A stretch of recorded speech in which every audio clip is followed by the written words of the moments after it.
Today, I want to walk you through some things that are going to be helpful as you are working on your project for mapping the conversations essay.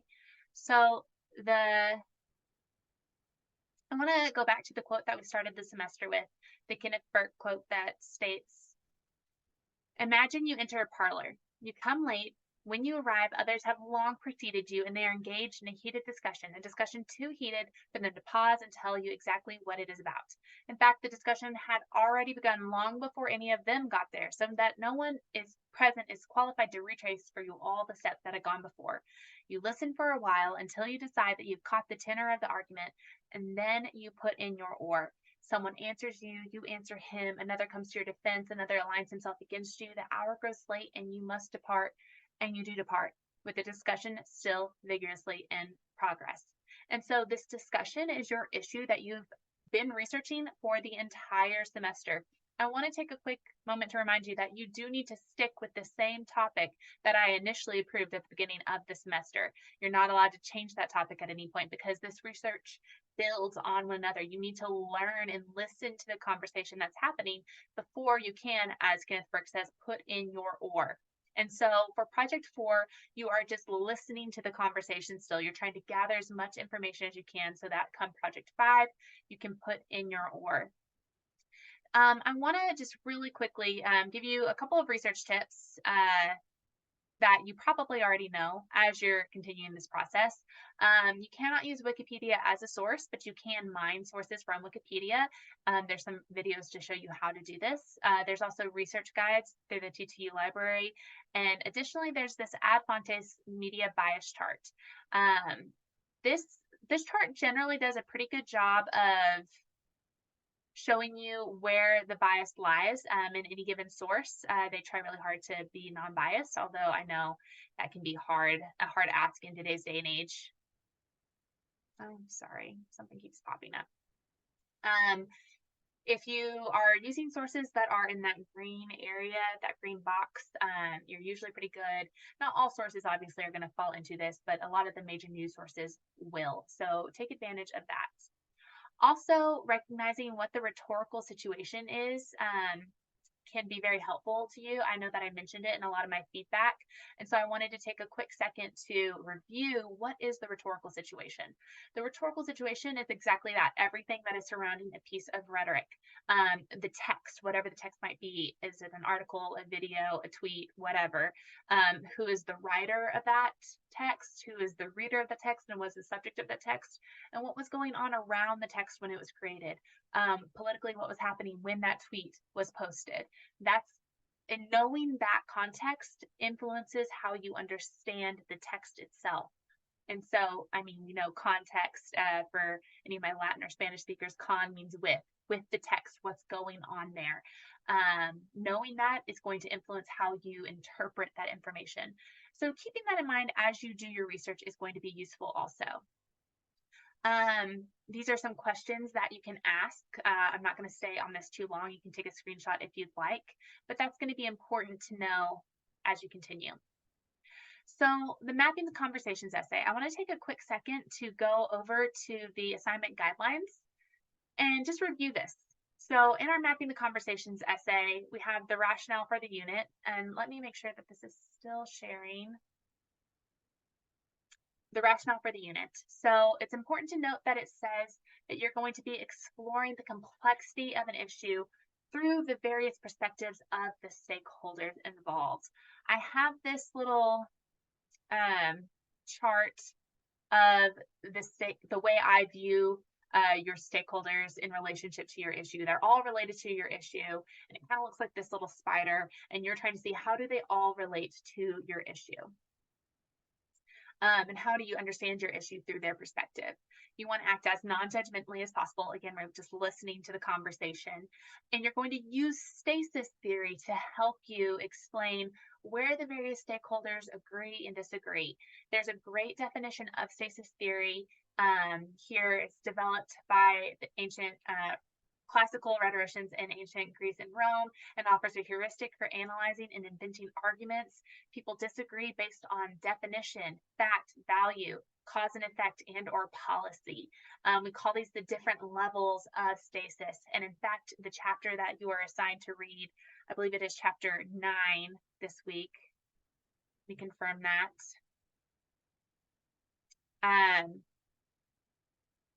Yes, chapter 9, stasis theory and identifying levels of stasis is going to help you see where your various stakeholders agree and disagree. This is a crucial part of this assignment. And so understanding that is going to be critical. So make sure you read chapter 9 closely.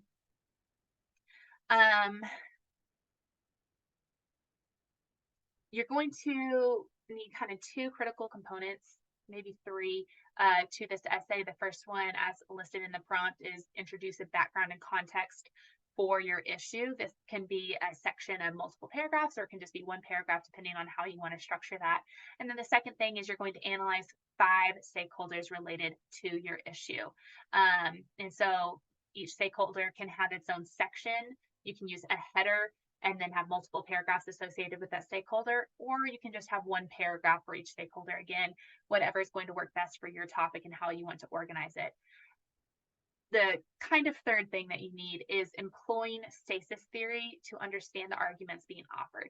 And so you can structurally include a stasis paragraph with each stakeholder section and say, okay, how does this stakeholder relate to the other stakeholders in this issue? Or if you want to, you can just wait till the very end and do one stasis paragraph where you look at how all the stakeholders relate to one another. That's going to be important. So our goal with this project, as the assignment guideline says, is to understand and explain the background and context. That's the first thing we're doing.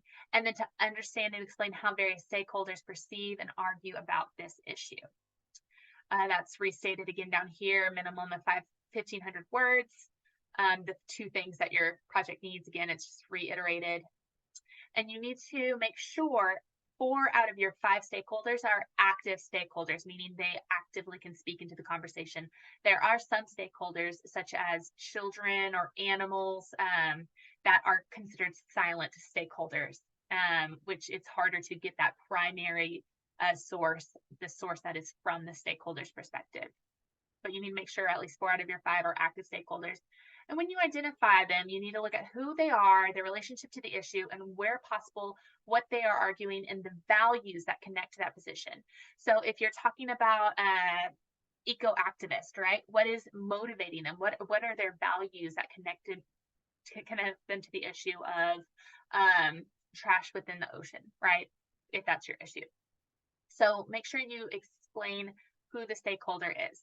Again, this essay shouldn't make an argument about who is correct or your opinion on the issue. Remember, we are just listening at this point. Rather, some questions you should explore when you're discussing your stakeholder are, why or how did the different stakeholders disagree or agree with one another? Who is or isn't speaking? What are their primary concerns or goals for their ideas or positions? And what values are informing their perspective? If you can list those questions and build your body paragraph by answering those questions, your stakeholder section by answering those questions, you're going to be doing a really good job. Again, I want to emphasize that applying stasis theory is a part of the minimum guidelines. If you do not use stasis theory, i.e. showing where your stakeholders agree and disagree about the issue, then you will be missing a critical part of this assignment. You must have 10 sources. I generally say that 2 sources per source or per stakeholder is good. You're already going to have more than that for your first stakeholder because of the stakeholder analysis that you just completed. And of course, if you want to earn an A or B and go above and beyond, be sure to read that last bullet pointed list. So now we kind of have a better idea of what are we doing in this Mapping the Conversations essay.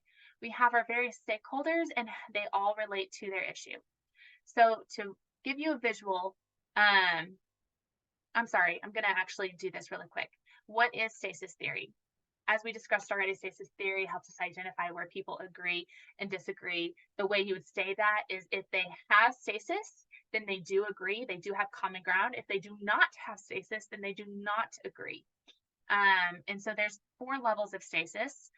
fact, definition, evaluation, and proposal. You can take a screenshot of this if you want to have those questions to go back to. But level 1 is where you're making arguments of facts. Do the stakeholders agree on the facts of the issue? Level 2 is the definition. Okay, what's the nature of the thing or problem? How are they defining the issue? A classic example of where you would have a breakdown here is pro-life or pro-choice. They disagree on the definition level of that issue. And maybe you could argue the fact level as well. Stasis are arguments of evaluation or arguments of value. How much do they care about the issue? And so littering is a good example of this. Most people would agree on the definition of littering and on the facts of littering. Some people might really care, and so their evaluation is really high. Others might not care that much, right? And so they disagree on level of evaluation because the care is not there as much.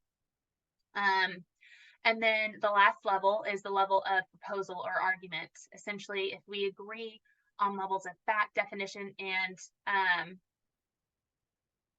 value or evaluation, then we can maybe start talking about proposals. What should be done about this issue? What action should be taken? I call this the level of policy because we talk about policy a lot in the political sphere of this is my policy that I would enact to fix this issue. Right? And so think of it in that term. And so now kind of defining what stasis theory is, we can then look at this in an example. So we have our issue here. And then for each stakeholder section, you're going to describe who the stakeholder is in their relationship to the issue, explain their position, goals, concerns, values, however you want to approach that. And then how do they relate to the other stakeholders on the different levels of stasis of fact, definition, value, and policy. And so that's going to kind of be what you're looking to have in one stakeholder section. Again, that can be multiple paragraphs organized by subheaders, or it can be just one paragraph, depending on how you want to organize it. So an example of how to do this, I'm going to use state-mandated standardized testing. And I'm going to pull out my handy-dandy pin here. So we have 5 different stakeholders: the Texas legislature, school boards, faculty, teachers, students, and testing companies. And these are just some I picked. Obviously, there could be more than this. I'm going to say that students could be a silent stakeholder, although with the presence of social media, you can probably find some primary sources to see how students perceive this issue. We can think about the Texas legislature, what most motivates them. You can probably have some ideas. We want to educated public. They want the public system to have accountability, whatever it might be. I'm just pulling this out of thin air. School boards and what their motivation might be. They might want to have an excellent school. There also might be some funding issues that they're looking into as well. And okay, if we do well in these tests, we get funded, or if we don't, we don't get funded, we get shut down. Faculty and teachers probably have some mixed feelings about state-mandated standardized testing. It holds a certain level up for the students that they must do this, but maybe it creates a minimum threshold and puts undue stress on faculty and staff. And then, of course, testing companies, the people who create the test and grade the test, they probably, I think money is a huge motivating factor for them in this issue as well. And so kind of knowing where everybody sits, we can then start seeing how they might relate to one another. So we might have stasis. Oh, my cursor is way off. So sad. Well, okay. Let me try doing text or I don't know why it's so off. 1 second. It's not going to work for me. Okay, here. I'll just use this laser pointer. So we can say that the Texas legislature and school boards have stasis maybe on the level of fact, right? They want students to be held to certain levels, and maybe on the level of definition, right, of what should qualify as a educated student as seen through whatever state standards they've set. But maybe they have a break on the level of value, right? Whereas the Texas legislature values it because it's really the only level of testing that they can see data on, whereas school boards, they might not value it so much because they get more individualized feedback about student performance. Uh, Faculty and teachers, how would they relate to the Texas legislature? There's probably a disconnect, maybe even on the level of fact or definition of what a successful student looks like. Maybe that's the question we're asking here. Students might disagree. Testing companies might agree on some levels and disagree on others. And if you do that with it, kind of starts to look like this crazy mess. If I had my pen working right, it kind of starts to look like this spider web for the spider that we've formed, right, of showing how each stakeholder relates to each other stakeholder, what they value, and how that motivates them, all surrounding this issue. So you might have to sit down and map this out on a piece of paper, and it might get a little bit crazy and hectic, and then you can step back and start to organize it into your essay, into your stakeholder sections. So the discussion boards that you are creating right now, it's various stakeholder section 1, stakeholder section 2, there'll be a background and context. You're essentially writing this essay piecemeal. And so make sure you put a lot of effort into those discussion board posts. Take the feedback that your peers are giving you. Give good feedback to your peers, because this is going to be basically the baseline for your essay. And then you're going to take all those pieces, put them together, make sure that they are congruent with one another, make sense. And that's going to be your final mapping the conversations essay. I'm going to set up some conferences. You will sign up for them, and then we will meet, and you can ask me 3 specific questions about your essay. We don't have time for me to read your whole essay. I don't want to read your whole essay at this point, but you can ask me 3 questions and I can give you my feedback. Otherwise, I hope you enjoy Project 4, and I hope you're enjoying researching each of your individual issues.